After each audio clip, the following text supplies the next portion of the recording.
নূরপুর গ্রামের মানুষজন খুব সাধারণ জীবনযাপন করত। চারদিকে সবুজ ধানের ক্ষেত, ভোরে আজানের সুর আর দিনের শেষে ক্লান্ত মানুষের শান্ত নিঃশ্বাস, সব মিলিয়ে যেন এক নিরিবিলি দুনিয়া। এই গ্রামেরই এক কোণে থাকত আব্দুল হাকিম। বয়স ৪৫-এর কাছাকাছি, মুখে সাদা দাড়ি, চোখে এক ধরনের প্রশান্তি, যেন দুনিয়ার কোনো চিন্তাই তাকে খুব বেশি নাড়িয়ে দিতে পারে না।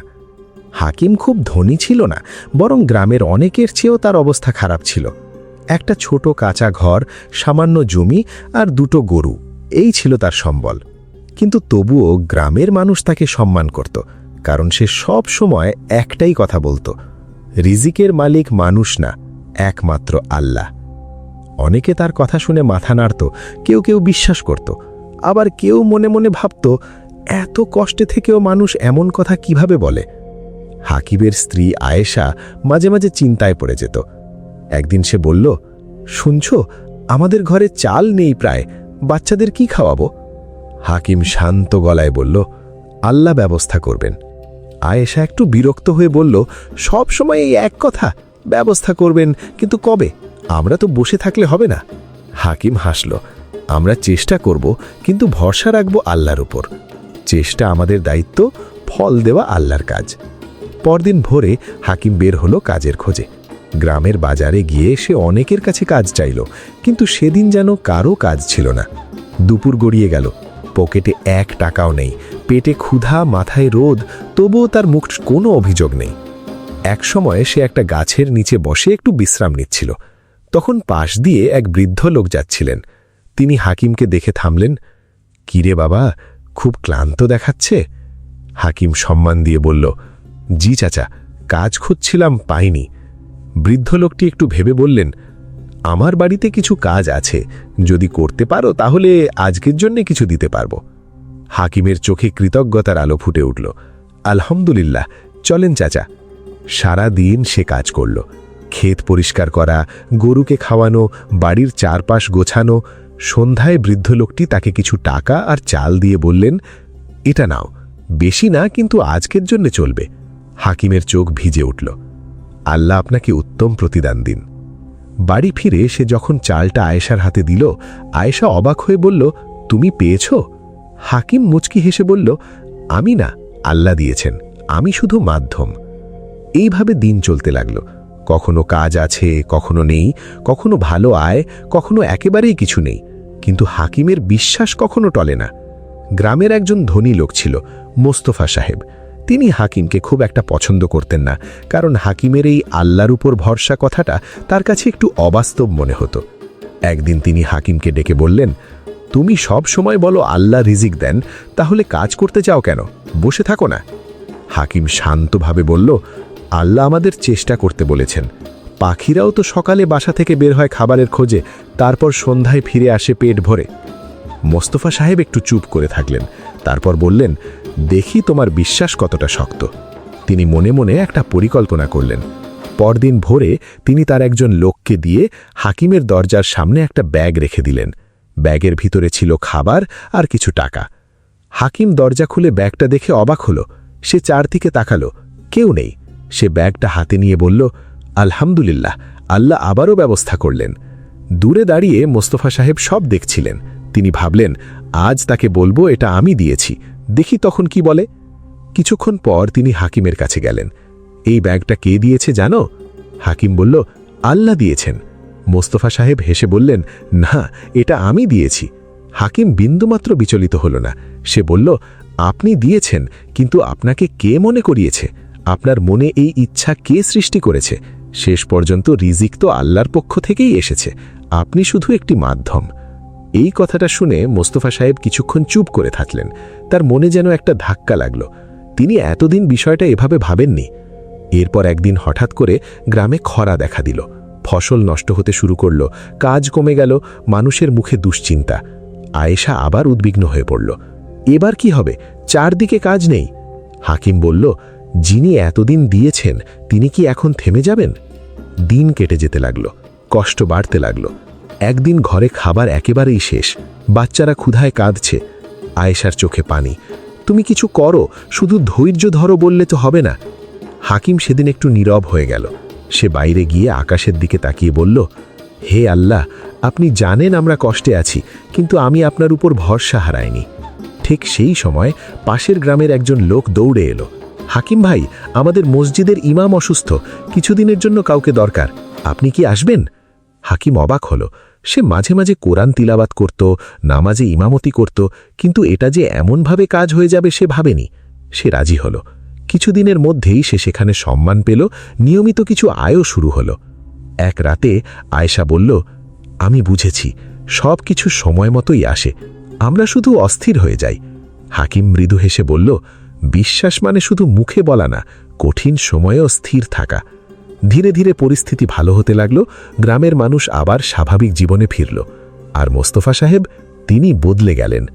একদিন তিনি হাকিমের কাছে এসে বললেন, তুমি আমাকে একটা জিনিস শিখিয়েছ, আমরা মনে করি আমরা দেই, কিন্তু আসলে আমরা দেই না, আমাদের দিয়ে দেওয়া হয়। হাকিম বলল, যে এটা বুঝতে পারে তার অহংকার থাকে না। তারপর থেকে মোস্তফা সাহেবও মানুষের সাহায্য করতে শুরু করলেন, কিন্তু আগের মতো গর্ব নিয়ে নয়, বরং বিনয়ের সাথে। নূরপুর গ্রামে ধীরে ধীরে একটা পরিবর্তন এলো। মানুষ বুঝতে শুরু করল, রিজিক শুধু টাকা না, শান্তি, তৃপ্তি, বিশ্বাস, সবই রিজিক। আর এই সব কিছুর মালিক একমাত্র আল্লাহ। হাকিমের জীবন খুব বড় কোনো সাফল্যের গল্প না। সে রাজা হয়নি, ধনীও হয়নি, কিন্তু সে এমন একটা জিনিস পেয়েছিল যেটা অনেক ধনী মানুষও পায় না। সেটা হলো অটুট বিশ্বাস। তার ঘরে হয়তো সবসময় খাবার থাকতো না, কিন্তু তার মনে সবসময় শান্তি থাকত।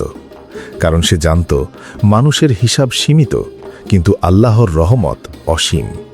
আর যে মানুষ এই সত্যটা হৃদয়ে ধারণ করতে পারে, তার জীবনে কষ্ট থাকলেও হতাশা থাকে না, অভাব থাকলেও ভয় থাকে না। কারণ সে জানে রিজিকের দরজা কখন কোথা থেকে খুলে যাবে তা কেউ জানে না, শুধু আল্লাহ জানেন।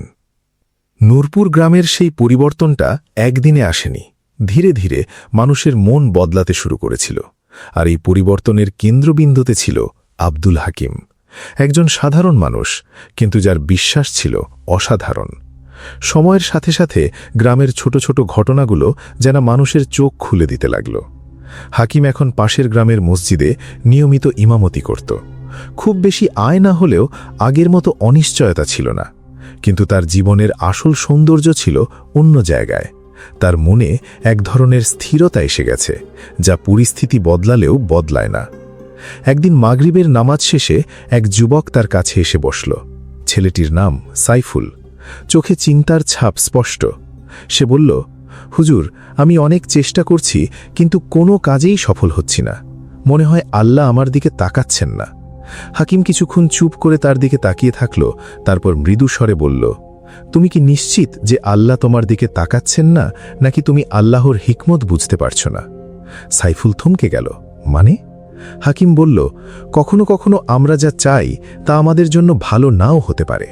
আল্লাহ আমাদের জন্য এমন কিছু ঠিক করে রাখেন যা আমরা তখন বুঝি না, কিন্তু পরে বুঝতে পারি সেটাই ভালো ছিল। সেই কথা সাইফুলের মনে দাগ কাটল। সে নিয়মিত হাকিমের কাছে আসতে শুরু করল। এদিকে নূরপুর গ্রামে আরেকটা ঘটনা ঘটল, যা মানুষের বিশ্বাসকে আরও নাড়িয়ে দিল। গ্রামের এক কৃষক জলিল তার পুরো ফসল হারিয়ে ফেলল। টানা বৃষ্টিতে তার জমির ধান নষ্ট হয়ে গেছে। সে প্রায় ভেঙে পড়ল। একদিন সে হাকিমের কাছে এসে বলল, আমি শেষ, আমার সব শেষ হয়ে গেছে। হাকিম বলল, তুমি কি আল্লাহকে হারিয়েছ? জলিল অবাক হয়ে তাকালো। না, কিন্তু আমার সব তো চলে গেছে। হাকিম শান্তভাবে বলল, যার সব কিছু আল্লাহ, সে কখনো নিঃস্ব হয় না। তুমি আবার শুরু করো। জলিলের ভিতরে একটা শক্তি ফিরে এলো। সে আবার ছোট করে চাষ শুরু করল। গ্রামের মানুষও তাকে সাহায্য করল। কেউ বীজ দিল, কেউ শ্রম দিল। কয়েক মাস পর আশ্চর্যজনকভাবে তার জমিতে এমন ফলন হল যা আগে কখনো হয়নি। সে কাঁদতে কাঁদতে বলল, আমি বুঝেছি, আল্লাহ কখনো কিছু নেন না, বরং বদলে ভালো কিছু দেন। এই সব ঘটনা ছড়িয়ে পড়তে লাগল। মানুষ বুঝতে লাগল, বিশ্বাস মানে শুধু দোয়া করা না, বরং কঠিন সময়েও আশা না হারানো। একদিন হঠাৎ করে হাকিম নিজেই বড় পরীক্ষার মধ্যে পড়ল। মসজিদের কাজ থেকে ফেরার পথে সে অসুস্থ হয়ে পড়ল। জ্বর, দুর্বলতা, দিন দিন তার অবস্থা খারাপ হতে লাগল। আয়েশা খুব চিন্তায় পড়ে গেল। এবার তুমি নিজেই অসুস্থ, এখন কি হবে? হাকিম দুর্বল কণ্ঠে বলল, যিনি এতদিন আমাকে চালিয়েছেন তিনি এখনও আছেন, কিন্তু অসুখটা সহজে যাচ্ছিল না। কয়েকদিন কাজেও যেতে পারল না, আয় রোজগার বন্ধ হয়ে গেল। এই সময়েই গ্রামের মানুষ তাদের আসল রূপ দেখালো। সাইফুল, জলিল, এমনকি মোস্তফা সাহেবও সবাই মিলে হাকিমের বাড়িতে খাবার, ওষুধ নিয়ে আসতে লাগল। মোস্তফা সাহেব একদিন এসে চুপচাপ বসে বললেন, আজ আমি বুঝছি তুমি একা ছিলে না কোনোদিন। তুমি মানুষকে আল্লাহর দিকে ডেকেছ, আর আজ আল্লাহ মানুষকে তোমার দিকে পাঠিয়েছেন। হাকিমের চোখে পানি চলে এলো। সবই আল্লাহর রহমত। ধীরে ধীরে সে সুস্থ হয়ে উঠল, কিন্তু এই ঘটনাটা গ্রামের মানুষের মনে আরও গভীর ছাপ ফেলল। এরপর একদিন গ্রামের মসজিদে বড় এক মাহফিলের আয়োজন হলো। আশেপাশের গ্রামের মানুষ হয়ে এলো। সবাই চাইল হাকিম কিছু কথা বলুক। হাকিম মিম্বরে দাঁড়িয়ে বলল, আমরা সবাই রিজিক চাই, শান্তি চাই, সফলতা চাই, কিন্তু আমরা ভুলে যাই এসব কিছুর মালিক কে। আমরা মানুষের দিকে তাকাই, দুনিয়ার দিকে তাকাই, কিন্তু আল্লাহর দিকে তাকাতে ভুলে যাই। সে একটু থামল, তারপর বলল, বিশ্বাস মানে শুধু ভালো সময়ে আলহামদুলিল্লাহ বলা না। বিশ্বাস মানে খারাপ সময়েও বলা, আল্লাহ আছেন, তিনি জানেন, তিনি দেখছেন। পুরো মসজিদ নীরব হয়ে গেল।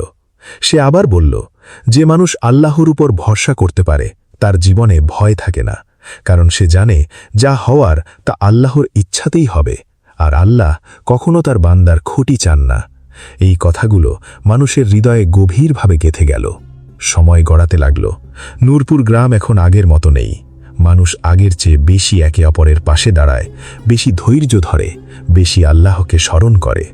আর হাকিম, সে আগের মতোই আছে, সাধারণ, শান্ত, বিনয়ী। এক সন্ধ্যায় সে উঠোনে বসে আকাশের দিকে তাকিয়েছিল। তার ছেলে এসে পাশে বসল। আব্বা, তুমি কখনো ভয় পাও না? হাকিম মুচকি হেসে বলল, পাই, কিন্তু ভয় আমাকে নিয়ন্ত্রণ করে না। কেন? কারণ আমি জানি আমার সব কিছু আল্লাহর হাতে। ছেলেটা চুপ করে রইল, যেন সে কথাটা বুঝার চেষ্টা করছে। হাকিম তার মাথায় হাত রেখে বলল, জীবনে অনেক কিছু হারাতে পারো, অনেক কষ্ট আসতে পারে, কিন্তু একটা জিনিস কখনো হারিও না, আল্লাহর উপর বিশ্বাস। নূরপুর গ্রামের বাতাসে এখন যেন অন্যরকম একটা প্রশান্তি আছে।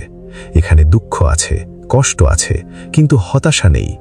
কারণ এই গ্রামের মানুষ শিখে গেছে, রিজিক শুধু হাতে যা আছে তা না, বরং হৃদয়ে যা আছে সেটাও রিজিক। আর যার হৃদয়ে আল্লাহর উপর ভরসা আছে সে কখনো সত্যিকারের গরিব না। কারণ দুনিয়ার সব দরজা বন্ধ হয়ে গেলেও আল্লাহর দরজা কখনো বন্ধ হয় না। আর সেই দরজার উপর যে ভরসা করতে পারে তার জীবন কখনো অন্ধকারে হারিয়ে যায় না, বরং প্রতিটি অন্ধকারের পর তার জন্য আলো অপেক্ষা করে।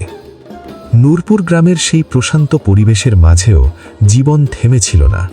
সময়ের সাথে নতুন নতুন পরীক্ষা আসছিল, আর প্রতিটি পরীক্ষায় যেন মানুষকে আরও গভীরভাবে শিখিয়ে দিচ্ছিল আল্লাহর উপর ভরসা মানে কি। আব্দুল হাকিম এখন শুধু একজন ইমাম বা সাধারণ মানুষ নয়, সে হয়ে উঠেছিল মানুষের ভরসার জায়গা। কেউ কষ্টে পড়লে তার কাছে আসত, কেউ সিদ্ধান্ত নিতে না পারলে তার পরামর্শ চাইত, কিন্তু এই সম্মান তাকে কখনো বদলায়নি। সে আগের মতোই সাধারণ কাপড় পরে, সাধারণ খাবার খেয়ে, সাধারণভাবে জীবন চালাত। একদিন ভোরে ফজরের নামাজ শেষে সে মসজিদের বারান্দায় বসেছিল। তখন এক অপরিচিত লোক এসে তার সামনে দাঁড়ালো। লোকটির চোখে ক্লান্তি, মুখে হতাশার ছাপ। সে বলল, আপনি কি হাকিম সাহেব? হাকিম মাথা নেড়ে বলল, জি, বলুন। লোকটি বসে পড়ল। আমি শহর থেকে এসেছি, অনেক ব্যবসা করতাম, ভালোই চলছিল, কিন্তু একের পর এক ক্ষতি হতে হতে আজ আমি প্রায় নিঃস্ব। কারো কাছে যেতে পারছি না, কারো উপর ভরসা করতে পারছি না। হাকিম কিছুক্ষণ চুপ করে তার কথা শুনল, তারপর বলল, আপনি কি কখনো আল্লাহর উপর ভরসা করেছেন? লোকটি একটু বিরক্ত হয়ে বলল, আমি দোয়া করেছি, নামাজও পড়েছি, কিন্তু কিছুই তো বদলায়নি। হাকিম শান্ত গলায় বলল, আপনি দোয়া করেছেন, কিন্তু হয়তো ভরসা করেননি। ভরসা মানে শুধু চাওয়া না, বরং মেনে নেওয়াও। যা হচ্ছে তা আল্লাহর হিকমতে হচ্ছে। লোকটি চুপ হয়ে গেল। কয়েকদিন নূরপুরে থেকে সে হাকিমের সাথে সময় কাটাতে লাগল। ধীরে ধীরে তার মন বদলাতে শুরু করল। সে আবার ছোট করে কাজ শুরু করল। গ্রামের বাজারে একটা ছোট দোকান দিল। শুরুটা খুব ছোট ছিল, কিন্তু তার মনটা বড় হয়ে গিয়েছিল। সে এখন লাভ ক্ষতির হিসাবের আগে আল্লাহর উপর ভরসা রাখত। এদিকে হাকিমের নিজের জীবনেও আবার একটা নতুন পরীক্ষা এলো। তার বড় ছেলে রাশেদ শহরে কাজ করতে যেতে চাইল। আয়েশা চিন্তায় পড়ে গেল। শহরে পাঠাবো, যদি কোনো খারাপ পথে চলে যায়? হাকিম বলল, আমরা তাকে ভালো শিক্ষা দিয়েছি, এখন তাকে আল্লাহর হাতে ছেড়ে দিতে হবে। রাশেদ শহরে চলে গেল। প্রথম কয়েকদিন সে খুব কষ্টে ছিল, কাজ খুঁজে পাচ্ছিল না, থাকার জায়গাও ভালো ছিল না। অনেক সময় সে ভাবত গ্রামে ফিরে যাবে, কিন্তু বাবার কথা মনে পড়ত। আল্লাহর উপর ভরসা রাখো, চেষ্টা চালিয়ে যাও। একদিন হঠাৎ করে সে একটা ছোট অফিসে কাজ পেল। বেতন কম, কাজ বেশি, কিন্তু সে ধৈর্য ধরল। ধীরে ধীরে তার পরিশ্রম আর সততার জন্য সবাই তাকে বিশ্বাস করতে শুরু করল। কয়েক বছরের মধ্যে সে সেই অফিসের গুরুত্বপূর্ণ একজন হয়ে উঠল। একদিন সে গ্রামে ফিরে এসে বাবার সামনে বসে বলল, আব্বা, আমি বুঝেছি সফলতা শুধু পরিশ্রমে না, বরং আল্লাহর উপর ভরসা আর সততার উপর নির্ভর করে। হাকিম মৃদু হেসে বলল, তুমি ঠিক পথেই আছো। নূরপুর গ্রামে আবার এক নতুন ঘটনা ঘটল। গ্রামের স্কুলটা বন্ধ হওয়ার উপক্রম। শিক্ষক নেই, অর্থ নেই। মানুষ চিন্তায় পড়ে গেল, তাদের সন্তানদের ভবিষ্যৎ কি হবে। সাইফুল, যে একসময় হতাশ ছিল, এখন সে অনেকটা বদলে গেছে। সে হাকিমের কাছে এসে বলল, আমরা কি কিছু করতে পারি? হাকিম বলল, যদি নিয়ত ভালো থাকে, আল্লাহ পথ খুলে দেবেন। গ্রামের মানুষ মিলে সিদ্ধান্ত নিল তারা নিজেরাই স্কুলটা চালু রাখবে। কেউ সামান্য টাকা দিল, কেউ সময় দিল, কেউ শ্রম দিল।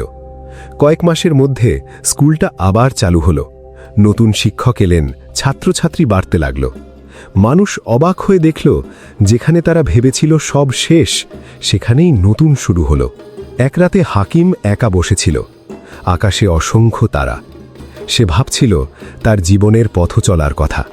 কত কষ্ট, কত পরীক্ষা, কত অনিশ্চয়তা। তবুও একটা জিনিস কখনো বদলায়নি, তার বিশ্বাস।